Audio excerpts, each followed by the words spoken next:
This final request comes from Benimation, and it's on another Chinese animated movie, that being Big Fish and Begonia.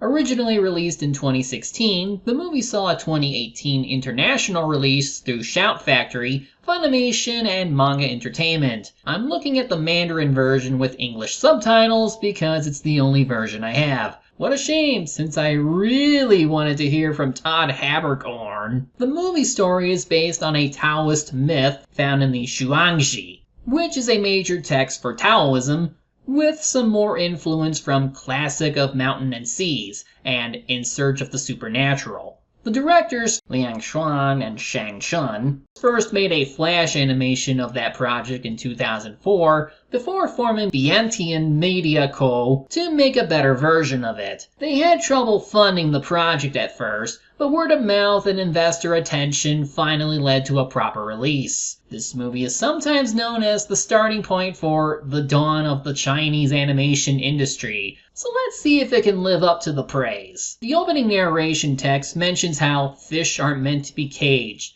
because they belong to the sky. They say that there was a fish named Kun who was too large to measure. Then, transitioning to the ocean, we see a naked person slowly falling deeper into the water, while someone else wonders why everyone else isn't curious about where we come from. 没有人关心这个问题，人们日复一日的去工作，日复一日的笑。 Yeah, this movie gets pretty profound in establishing lore and belief on how humanity came to be. In this case, we were fish that first fell from the sky, though with the story we're about to see, maybe it's the reverse?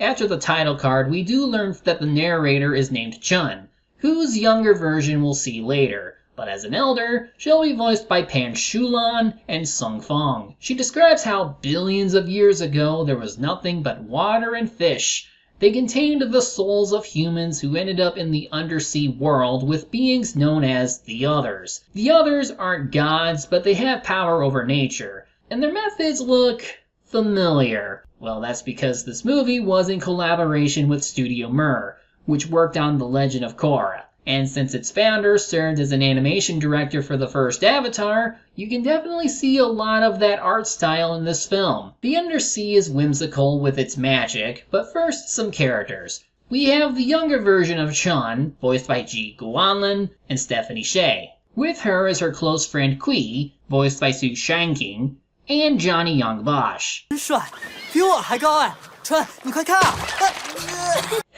That's funny. They're attending the coming-of-age ceremony, where 16-year-olds are allowed to visit the human world. Kui went last year and almost stayed behind, and this year Chun is allowed to go. They talk about what she could expect, and their banter suggests a close relationship that will no doubt grow over time. Otherwise, the day is festive as we establish the sort of world they live in. Again, while we mostly have human-like folk, there are several non-human beings here as well. Plenty of variety, and I dig it a lot. The ceremony is conducted with Kui's grandmother, who with her magic and ritual garments is gonna open a portal to the other world. From there, the travelers will explore the human world for a whole week, but only just to observe how the laws of nature are under their control. So they can't make contact with humans, as that is the ultimate law of the heavens. As for the portal...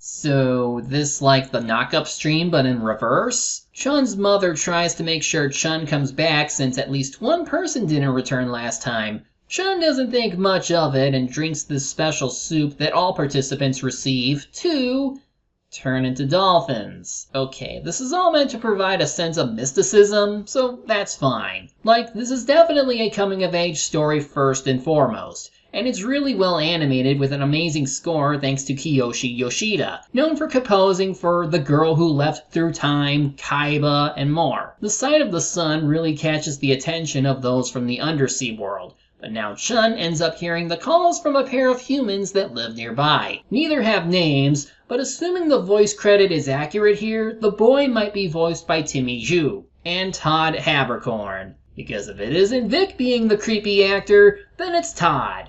Or maybe Derek, or DC Douglas.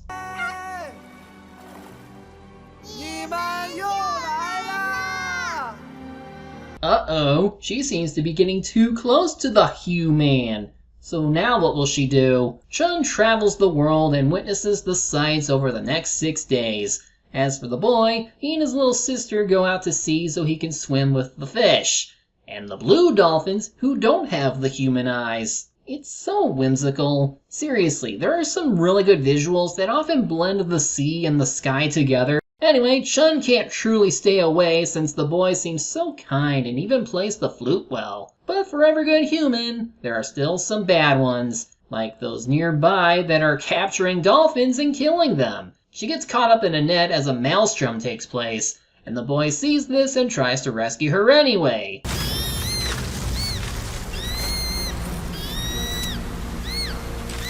Yeah, even if she's technically human, I guess panic would still set in at this point. She's freed, but now he's in the maelstrom. Guess he's leaving behind his little sis and pet dog forever, because we sure as hell never saw their parents. Chun finds the boy's body and his flute right as she's about to return home. She does see his sister first and gets yelled at, wanting her to bring him back, of course. But after she does return to her world, she visits her grandparents to ask what happens to humans when they die. Turns out, souls go to the house of Rusheng to turn into small fish that are watched over by the Soul Keeper. Death for them, though, acts as a gate to eternity. But that doesn't exactly ease Chun. And oh, you gotta love how some of these trees have dolphin-shaped boughs. As she takes the flute to play it elsewhere, she hears the voice of the statue who notices the flute. Chun admits that she got its owner killed and feels bad about it, but is then told that there might be a way to rectify this mistake. She's given a small bell that she must bring back at midnight,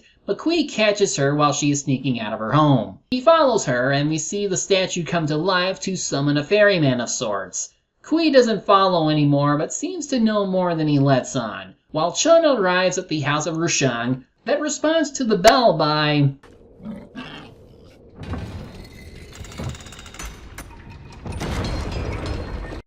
Interesting. She meets the Soul Keeper, who seems to collect the souls of dead humans. Chun asks for a way to revive the boy who helped save her life, but is told that trying to do so is in direct violation of the heavens and can cause more problems than solve. 我告诉你什么是最可悲，你遇见一个人犯了一个错，你想弥补想还清，犯下的罪过永远无法弥补，我们永远无法还清犯下的。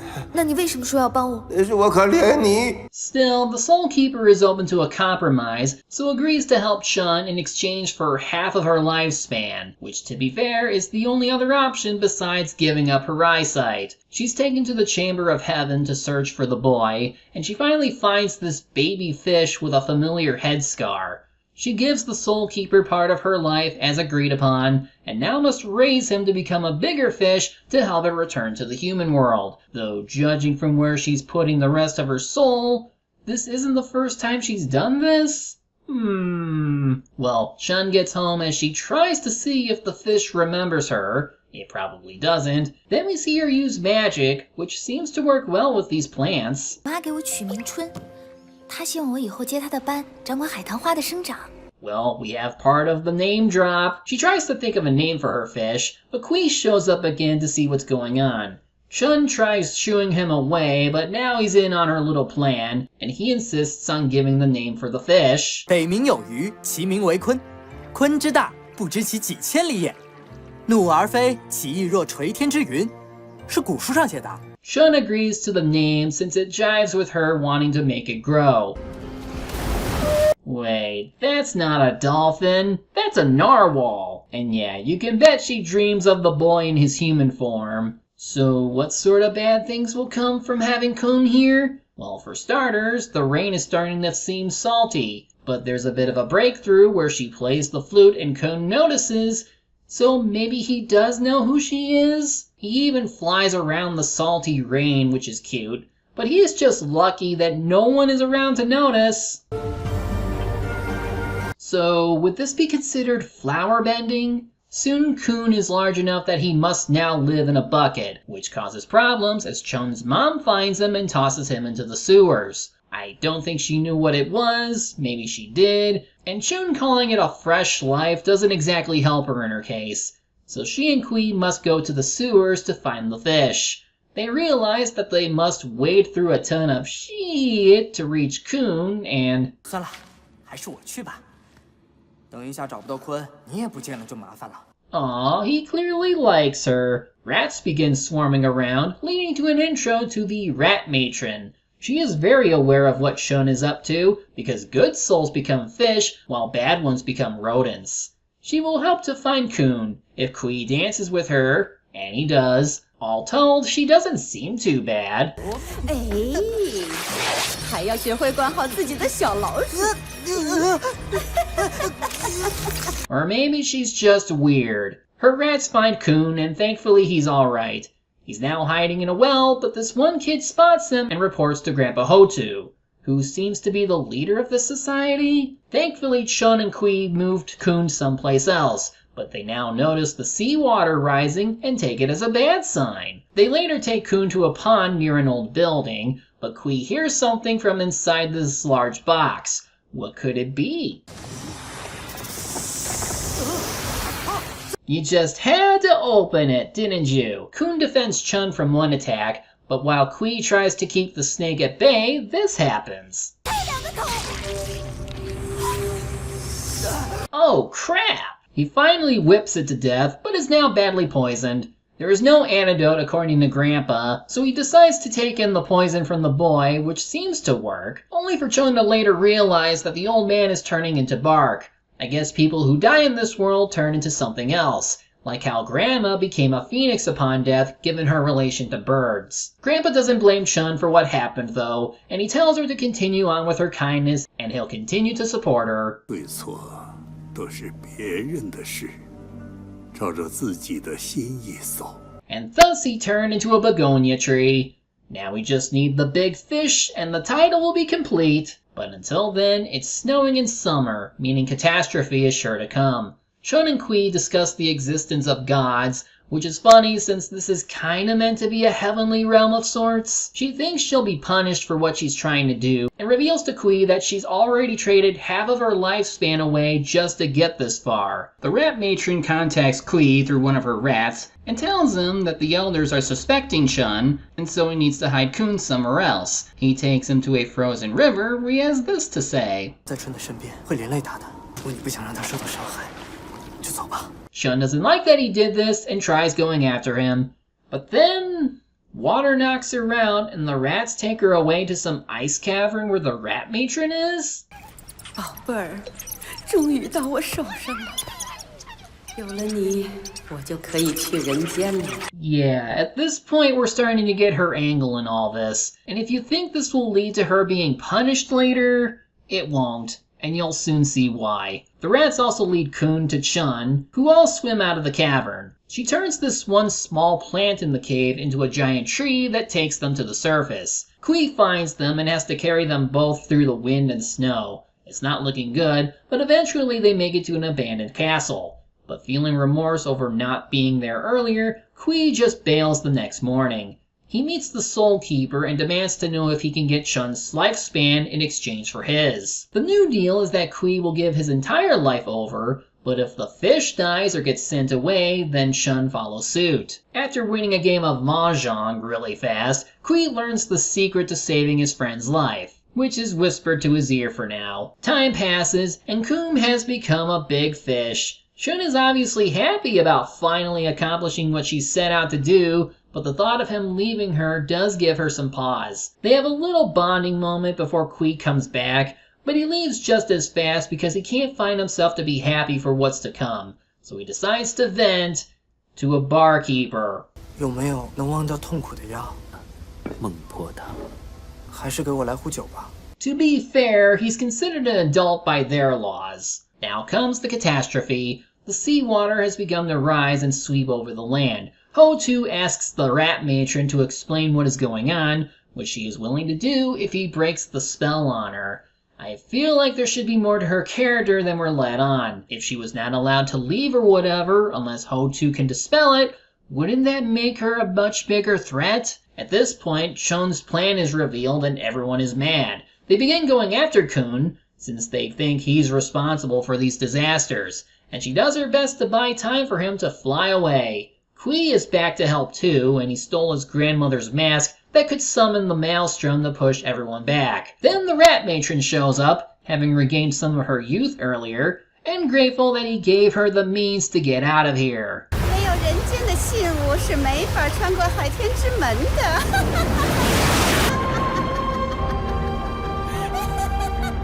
And no, I wasn't kidding. Nothing comes of this. She doesn't get her comeuppance, she just leaves the movie. I guess she's just a greedy crone looking for an easy way out. But Kun isn't strong enough to follow suit though, and they fall. Thankfully, the maelstrom is still up and Grandpa Tree saved Chun and Kun from being swept away. But here come the elemental lords, I don't know what else to call them, who while they lament that they need to save people, they also need to take care of Kun lest he causes more trouble. Chun confides in Grandpa Tree over what she should do and that she feels hopeless right now. Luckily, Grandma Phoenix also shows up to help, and she finally understands what her granddaughter is trying to do. But the Waterlord reveals that Chun's actions to save someone requires another life in exchange, which relates to the fact that one of the brothers in this world is seemingly dead, and so now their little sister is gonna be alone too. Meanwhile, Ho2 is leading everyone up this mountain to get away from the flood. Chun tells Kun he needs to start swimming up to the surface while she goes back to help the others build a bridge.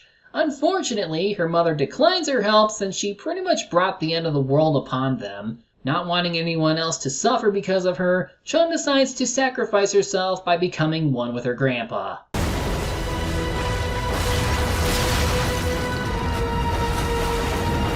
Rise, giant Carlon tree! Oh, and the older brother did survive. He's just hanging onto a plank. Chun uses branches to save him and many others who were lost before being completely consumed. Kun decided to return and look for Chun, but in the end, there's just the tree. He ends up finding the Soul Keeper, who has the other half of Chun's soul. Combining it with a tree branch he grabbed onto brings Chun back to life, minus her magic. And to get away with nudity, the movie goes with Barbie doll censorship.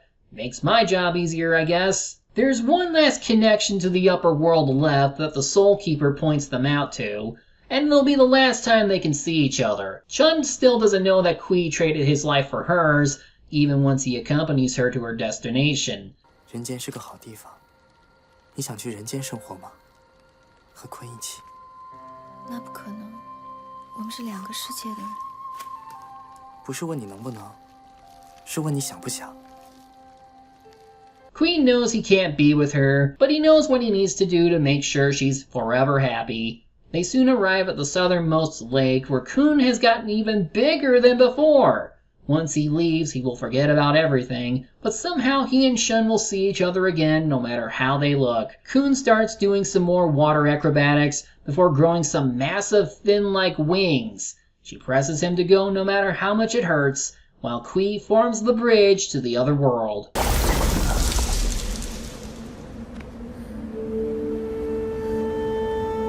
I somehow managed to go through this entire video without making any weird jokes about her wanting to do it with a fish. Kui opens up the bell to find some little ball of light and ingests it, causing his body to burn. He finally explains that he can send Chun to the human world in exchange for his life, and how that's the only way she can survive. She's unhappy that her actions have led to this point, but he promises her that they'll meet again. 我会化作人间的风雨，陪在你身边。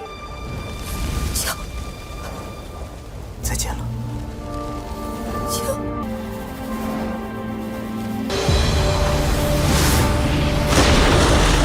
We hear from old Chun again as she narrates her journey through life, while we see Kun back as a human Ken doll and floating up to the surface. And approaching him on the shore is what looks to be Chun, who also made it to the other side as a human. She's also wearing this little mask necklace that Kui gave her. Aw. And speaking of, we see the Soul Keeper bringing his clothes to some shrine to bring him back to life. Why? 从今往后，你就是我的接班人了。